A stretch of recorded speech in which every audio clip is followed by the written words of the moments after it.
You will hear a student and an advisor talking about facilities at a college. First, you have some time to look at questions 1 to 5.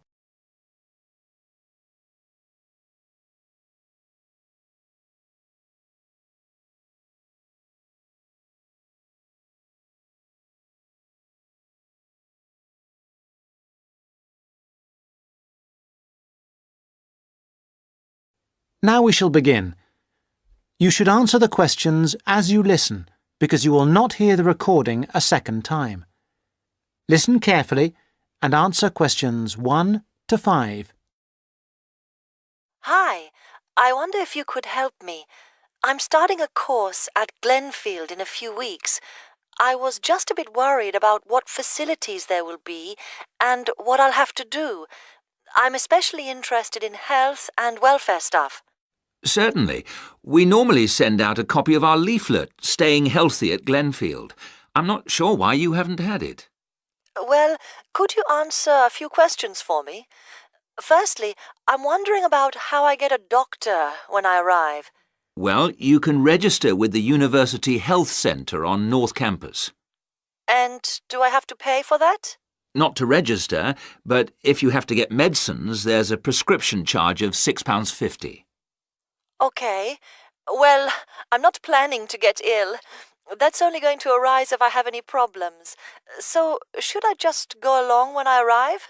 That's what we recommend for peace of mind, but it's not compulsory, and if you don't live inside the catchment area, you can't in fact register there. Where do you live? Well, at the moment I'm staying at the Backpackers Hostel in Hill Street, but I will be moving from there shortly, somewhere nearer. Well, there's a map at the centre which shows you the area that the university practice can accept people from. It's what we call the yellow zone. If you live outside that area, you have to find another medical centre to register with. It sounds like I'll only qualify after I move. I think you might be right. Then, in addition to the health centre, there's a free counselling service for all students situated on the North Campus. You don't have to register. They also have drop-in sessions. I say it's free, but that's only for up to 8 sessions. Beyond that, they normally refer people elsewhere. Sounds serious. Well, it's not just for big problems. People go there for advice on housing, workload, whatever, really. They can even arrange financial help. Is it confidential? Absolutely. Then again, a lot of students prefer to phone the Nightline service, which is run from an office on the central campus. They don't really encourage people to drop in. I see. So it's basically a free phone line. The number, if you want to make a note, is 0900 762 5913. I'll say it again. 0900 762 5913. Fine. Well, I hope I won't need any of these. What I will want is access to some gym facilities. Right. Well, you'll find those on the South Campus in the Sports Centre. It's great, but it's not free. You have to present your student card and pay a fee of £22 to get a pass. But that will last you for the whole year.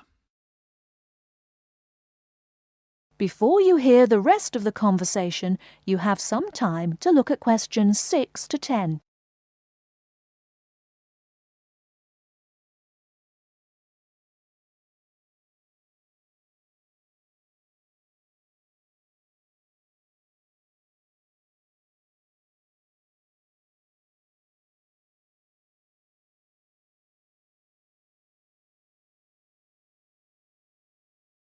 Now listen and answer questions 6 to 10.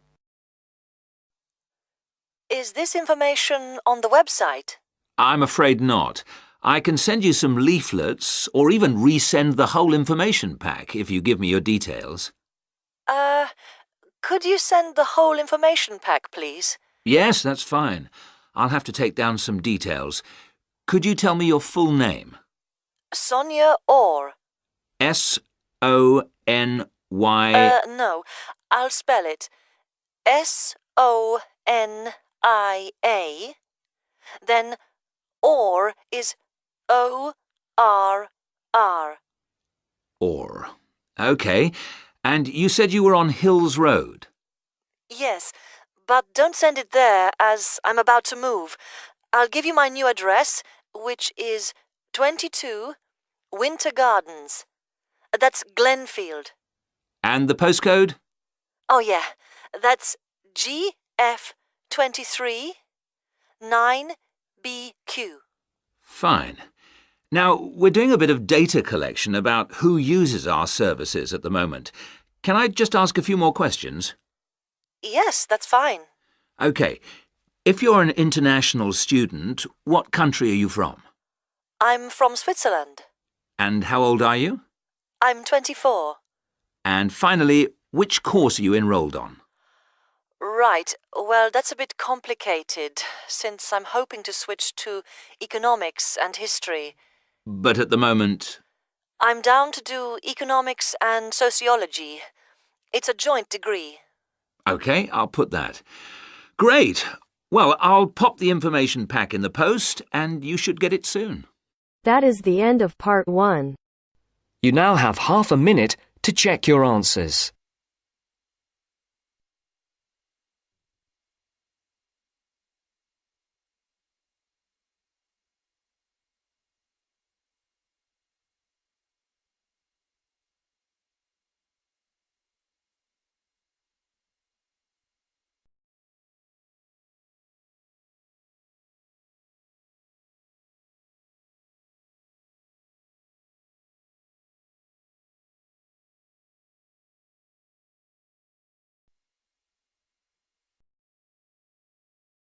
Now turns to part 2. Part 2. You have just arrived at the student hostel where you will live during the term. The manager is explaining the rules and another student is asking questions. Listen to the conversation and complete the form. First, you have some time to look at questions 11 to 16.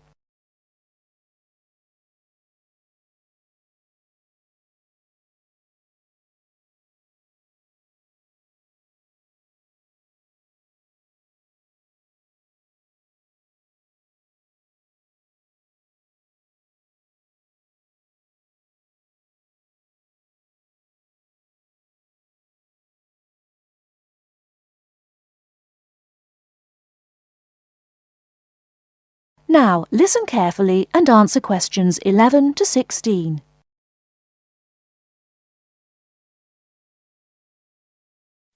Excuse me, I want to ask you about the charges for meals. Are they the same as they were last year? No, I'm afraid they're not. We've managed to keep most of them the same, but we've had to increase the charge for breakfast. How much is it now? It's $2.50. It used to be $2. I see. What about lunch? It's unchanged, still $3. Does dinner still cost $3? Yes, it does. We've managed to keep the prices down this year, but the best deal is the 3-meal plan for $48 per week. We give you vouchers to present when you come into the cafeteria, and you get 21 meals for your $48. That works out to a little more than $2 a meal. The 2-meal plan is also at last year's rates of $36 per week. We give you vouchers for that too. My sister was in this hostel before me. I'm sure the hours for breakfast used to be longer. Yes, they were. They used to be 7 to 9:30, but to keep our expenses down, we made them 7 to 9. Lunch is the way it was, though. Hold on. Dinner, 6 to 7:30. Isn't that a change? Yes, it is, and in fact the form is wrong. It used to be 5:30 to 7:30, but now it's 6 to 8 p.m. 6 to 8 p.m. That's good. So, which plan would you like? I'd like to think about it, please. I need to check my lecture schedule. Before you hear the rest of the talk, you have some time to look at questions 17 to 20.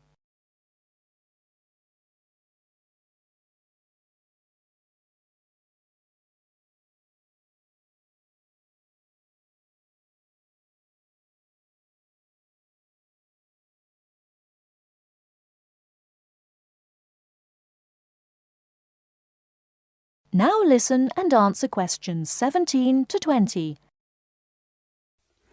Can you tell me how to get to my room, please? Of course. You're in the new wing, which is very freshly painted and pleasant. But I'm afraid you're going to have to go to a couple of other offices before you can have the key. You're in the admissions office now. Leave this office and turn right and go to the end of the hall. The last office is the fees office, where you can pay the balance of your room deposit. They'll give you a receipt. OK. After you've been to the fees office, come back past admissions. You'll see a very large room at the northwestern corner of the building. You can't miss it. That's the student lounge, and if you go in there, you can meet some of the other students and see who'll have a room near you. That's good. Can I get a cup of coffee there? Yes, there's a vending machine in the corner. Then go to the key room, which is opposite the lift and next to the library. Show them your receipt, and you can pick up your key there. My luggage was sent on ahead. Do you know where I should collect it? The box room is next to the women's toilet. You'll have to get the key from the key room. Thank you. That is the end of part 2. You now have half a minute to check your answers.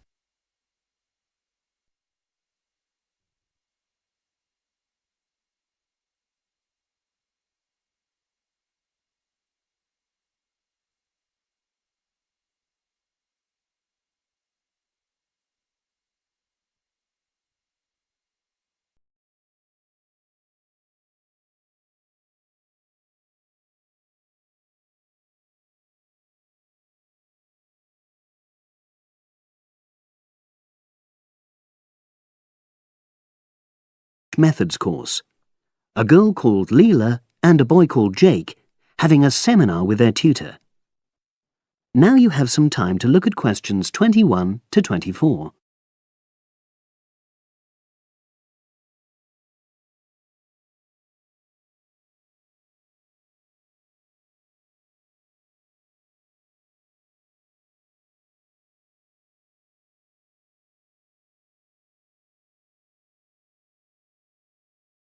Now listen and answer questions 21 to 24. So, the task I gave you both was to choose an article about a small-scale research project. Yes.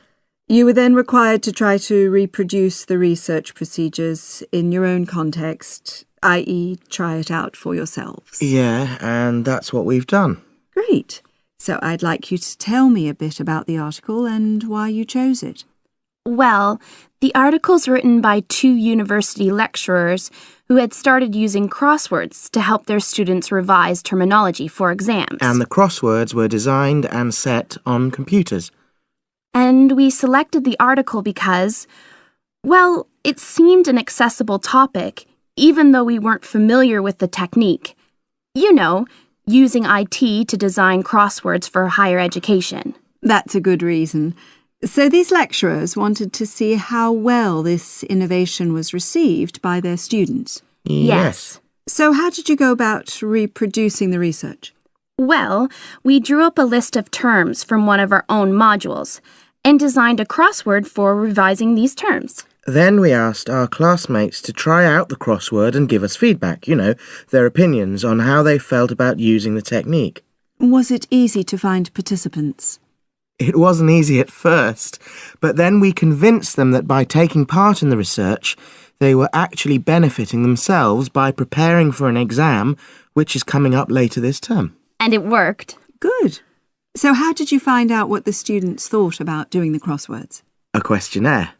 The original article used a 2-page long questionnaire. There were lots of excellent questions on it, but the whole section on difficulties using IT is now obsolete.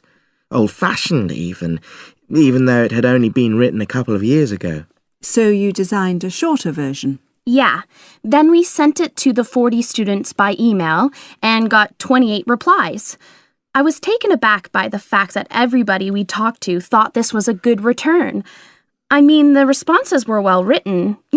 People had taken a lot of care, but I was really disappointed with the low numbers. Yes, an important lesson to learn for an apprentice researcher. Yeah.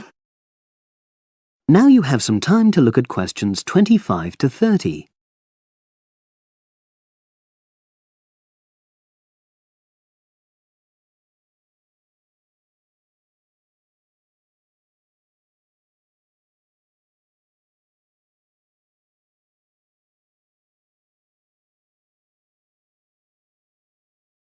Now listen and answer questions 25 to 30. So what results did you get? Well, basically, the responses were extremely positive.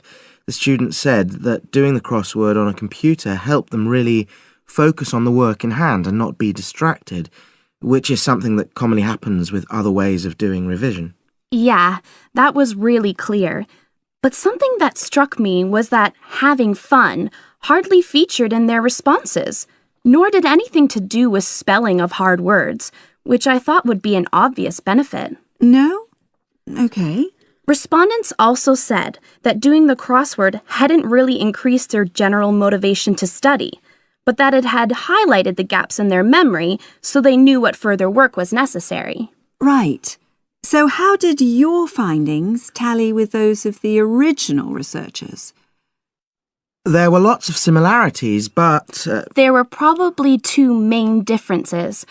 We found that more males than females liked the technique, whereas the original study found the reverse. Also, our respondents said they wouldn't mind doing a crossword as a final official exam, whereas in the original study, students said they would hate doing it even if it meant having a shorter test. But of course, both sets of respondents said they'd be interested in doing more crosswords for informal purposes, revision, and so forth. Right. So let's have a think about the whole project and what you've learned from doing it. Well, it was very time-consuming. Yeah, and I don't think we managed that aspect very well. It could have been worse. I mean, we didn't have a lot of data, so we didn't have to spend ages processing it. And of course, we'd already done a course on numerical data processing, so there wasn't much new there. Yeah, that's true. Anyway, I think we designed our questions well so that they gave us manageable data. Yeah, it really helped having the original study to guide us, as it were. And that helped us to see what a good research instrument is. What a good questionnaire should be like. Absolutely. We got a lot from that. But when we were writing up the project, I'm not sure whether we'll know how to acknowledge the work of the original study. You know, our referencing. No, that's something we'll both have to work on in the future. Actually, that part's been great. Finding ways to share and support another person. That's the real plus from the project, learning ways to do that. Well, it's obviously been very successful. That is the end of part 3. You now have half a minute to check your answers.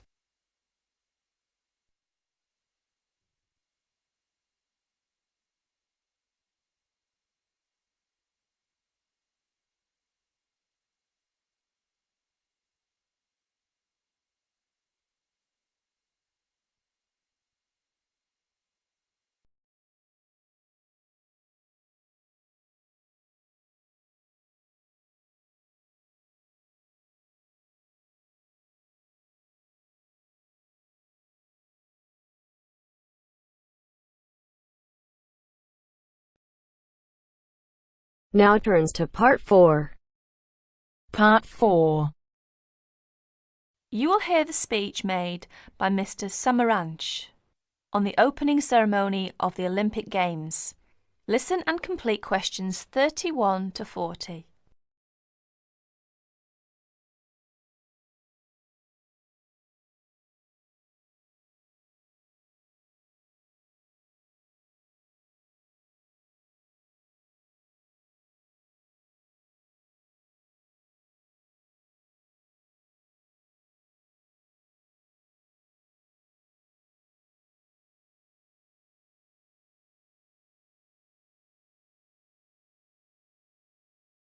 Here is the President of the International Committee, Mr. Samaranch's speech at the opening ceremony of the 26th Olympic Games. I'll read it for you.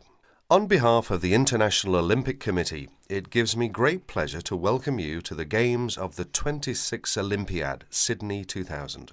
The goal of the Olympic movement is to contribute to building a peaceful and better world by educating youth through sport practice, without discrimination of any kind, and in the Olympic spirit. In the spirit, nations and youth of the world come together every 4 years to celebrate the world's largest sporting festival. SOCOG has organized these sporting competitions in consultation with the international federations responsible for each sport. This is through nomination of technical officials, specification of technical requirements, and the cooperation with IOC and SOCOG on venue and other preparations. We thank each international federation for their vital efforts in the preparation of these Millennium Games. The Sydney 2000 Olympic Games is also the centenary of women's participation. With a record number of events and disciplines for women at the Games, the Olympic movement continues to recognise and support the vital role of women in sport. As we embark on a new millennium, it is the Olympic Games that will continue to unite the world and celebrate humanity.